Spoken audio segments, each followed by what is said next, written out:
Hi friends, thanks for joining me today, and we are going to be creating this fun little abstract design and putting it in a frame, and I'll go over the whole framing thing at the end of this.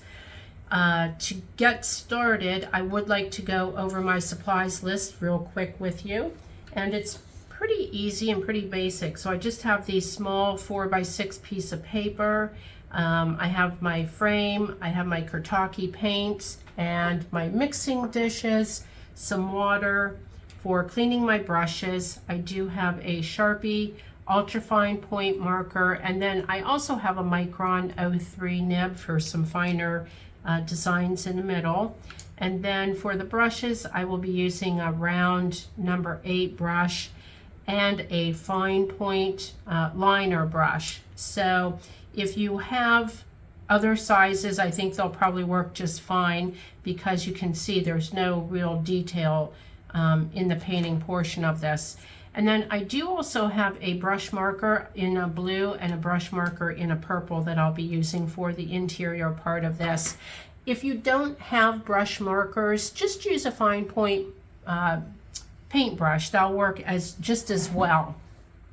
So if you aren't already subscribed to my YouTube channel, if you could go ahead and do that now, I would really appreciate it. It does help my channel grow. I appreciate each and every one of my subscribers. So to get started, real quick, I do want to go over the colors that I'll be using, because it's really basic. There's only four easy colors. There's no mixing of colors. They're just straight from the pan. So for the top portion, I'll be using a turquoise blue. For the bottom portion, I'll be using a violet, cobalt violet. For the middle is the ultramarine, and then for the fine line around the center, I'm going to be using cadmium yellow. So I'll set that aside, and I'm going to set this aside. And I actually am using a piece of white paper just as a backdrop, so because with these paints, I'll be painting them all to the edge, so rather than messing up my blotting sheet, I'm just going to put the white paper down.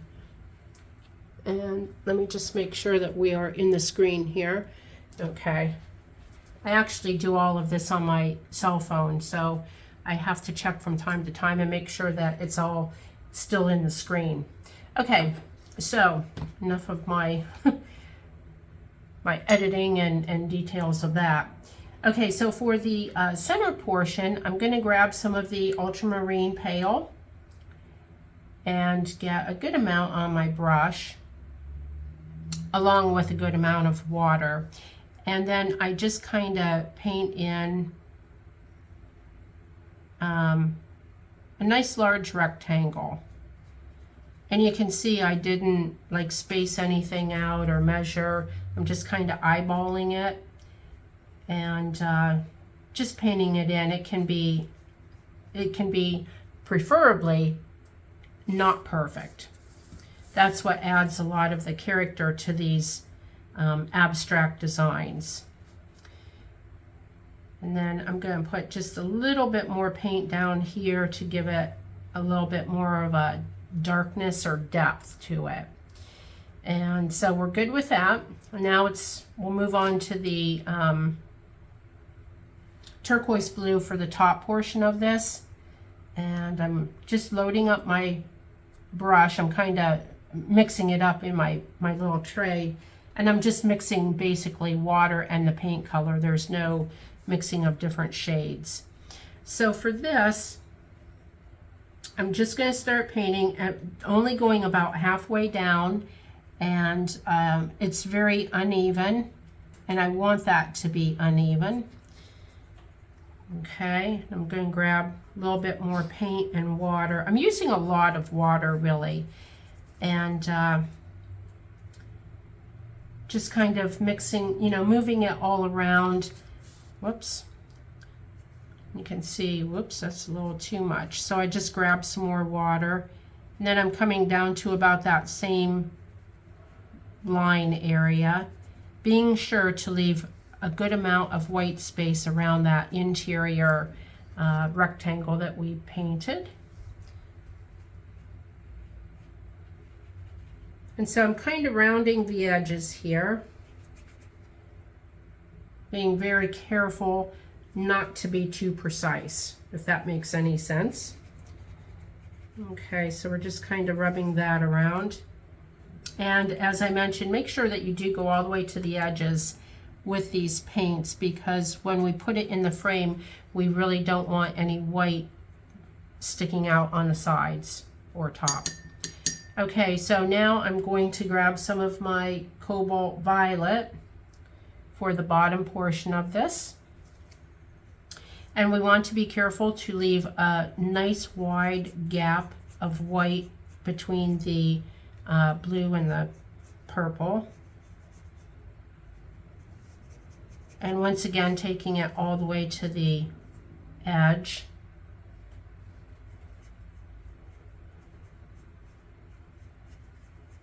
See how quick and easy this is? I mean, it's a lot of fun to do. And the most fun part really is once we start adding all of the little details, little doodles or details.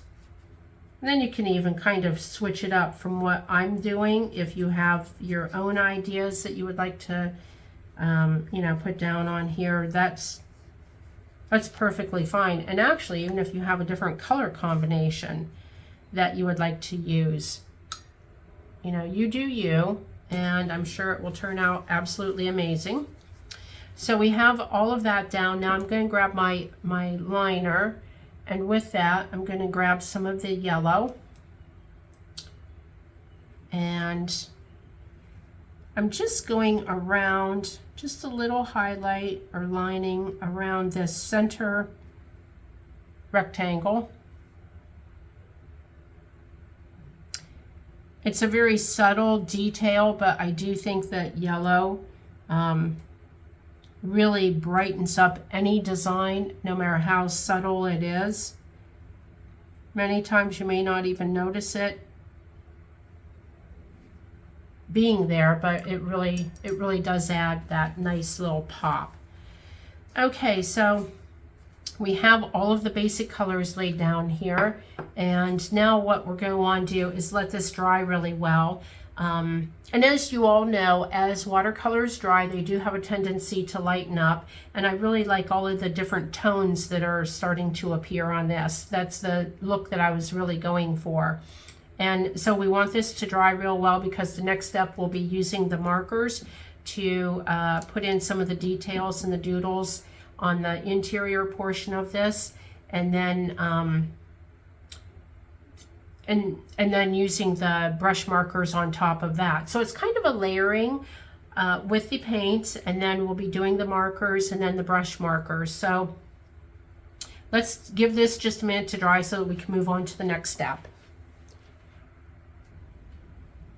Okay, so this is pretty well dry now. I think the yellow liner on the inside might be still a little bit wet, but that's okay. We won't be doing anything with that. So we'll continue on from here.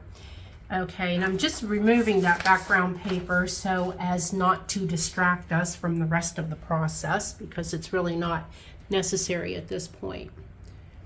So let me just kind of move that down, get it more into the visual here, into the frame, I should say. So what I'm going to do now is with my Sharpie Ultra Fine Point marker, I'm going to grab that to do some of this detail work. And I'm going around and putting large dots. If you've seen any of my previous work, you know that I love my dots and my dashes and my lines. I do a lot of them. And I'm going to turn this upside down just for the ease of it. I'm trying to keep my hand out of the view for you. And you can see I'm not doing any special spacing or anything like that. This is all just kind of throwing it down. And that is really the fun part about doing these abstracts. You know, there's no right or wrong. You're just having fun with the paints and the designs and your creativeness, you know, coming up with your own expressions, so to speak.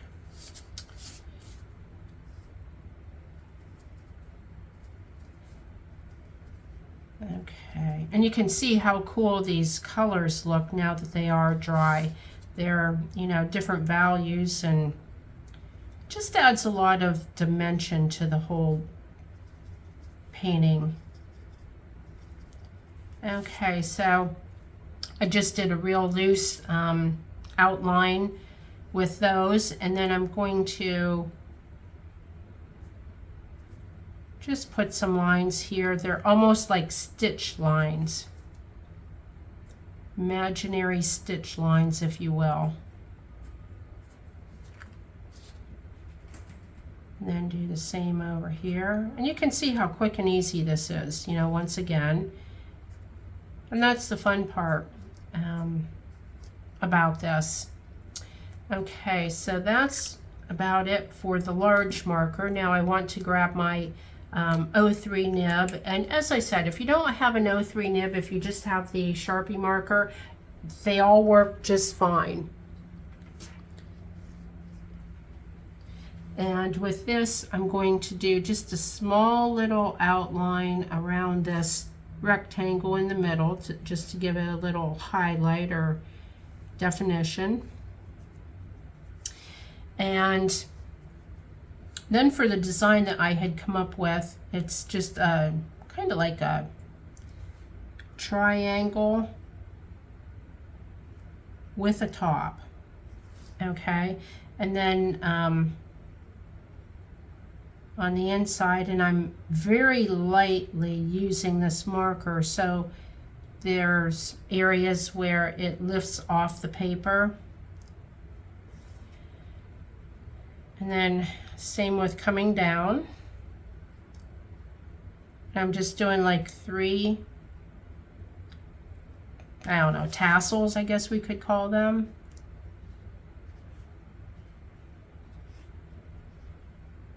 And this is just a fun little, you know, these little baubles that dangle. And then at the bottom,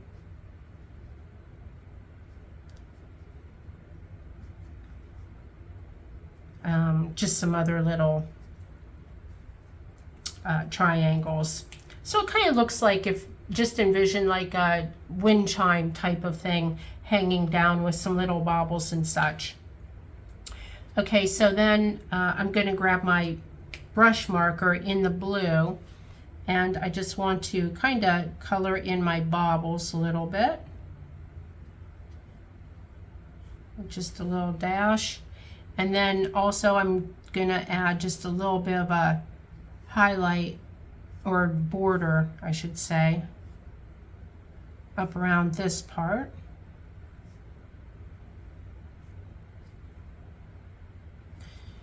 All right, and then I'm going to grab my purple brush pen and color in the little chimes hanging at the bottom. I have no idea what to call those, so for lack of better words. Okay, so with these little markers also, what I'm going to do is just start putting in some dots of the purple on the bottom portion, and then I'll do blue on the top portion and kind of intermix them right in the middle. And once again, I'm really not doing any special spacing. I'm just kind of winging it.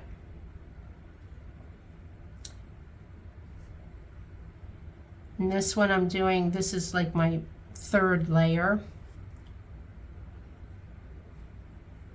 And for this portion, now if you didn't have these brush markers, and go ahead and use paints, you know, and just do the very tip of the brush and dot them on there. Okay, and then so for the top portion of this, I'm going to flip it upside down just because it's easier and my hand won't be in the way, hiding the design from you. Okay, so then for this portion, I'm going to do the same.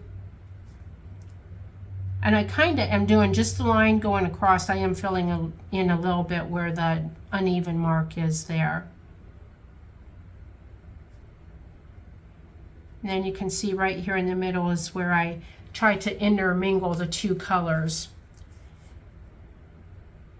The visual effect of that is that they are blending. The two colors, the two sets of dots and their color scheme are blending. Okay. So really that is, I want to make sure I didn't miss anything here. Yeah, that is it. This is the complete design, and you can see how simple and quick that was. It doesn't take a whole lot. Sometimes less is more. And so that's why I wanted to leave a lot of that background area, just the color and just the different hues of those solid colors. So to go ahead and frame this, I want to show you this real quick. I know a lot of times, many years ago when I first started doing paintings, commission paintings, I would do a painting and then try and find a frame for it. Well, I learned real quick that that's not the way to do it. You find the frame first and then you paint to the size of the frame. And I'm sure many of you know exactly what I'm saying with that. So I had purchased these small, they're just a small little basic white frame. They're a 4x6 frame. And down in the link below, or down in the description below, I'll have a link for these. I actually had purchased, I don't know, I want to say that there was like 10 in a package. And so what I do is, you know, when I create these little paintings, I give them out as gifts, and everybody, absolutely everybody that receives a small piece of artwork from me treasures it so much more than a store-bought gift. So always keep that in mind. Oh, okay, so as I'm talking, I forgot to tell you what I did. Okay, so this is the little piece of paper that when you purchase the frames, it comes in there. So I just take that out and I put it on my large sheet of paper, you know, and measure it, and then cut this paper to this size, and it always fits. Okay, so with that being said, let's go back to this portion of it. And then we put the piece of paper in here. Now normally there is a small piece of glass that goes in first and then the little piece of artwork, but excuse me, with the camera there would be a glare with all of the lights, so I don't put the little piece of glass in there. And actually with these little frames, because they were so inexpensive, it's not even glass, it's a little piece of plastic, but very nice quality of plastic. So there you can see, once it's in the frame, that really is what makes the whole piece pop, is that finished look in the frame. And now it's such a cute little piece of abstract artwork that I've created. I will give to someone as a gift at some point, and they're going to absolutely love it. So I would suggest sitting down and going, you know, doing something like this, and have a couple of them on hand. See, now I have two. So I always have them around. Actually, I have a bunch of different ones in my cupboard that anytime, you know, last minute gift is needed, it's my little go-to cupboard, and with all of the different abstract pieces. And then I do also have some, not really abstract, but just little drawings that I've done. And it's just a great little gift. And as I said, everybody absolutely loves them. And it's so creative. And I'll keep this here for you to that last minute checkout. So in winding down with this, if you don't already subscribe to my channel, if you could go ahead and do that, I would really appreciate it. Also, if you've enjoyed this video, hit the like button. Please leave comments below. I absolutely love reading them and responding to them. There will be a materials list down in the description box. And be sure to hit the bell so that when I do have new videos come up, you will be notified and you won't miss a single one. So until next time, ciao for now.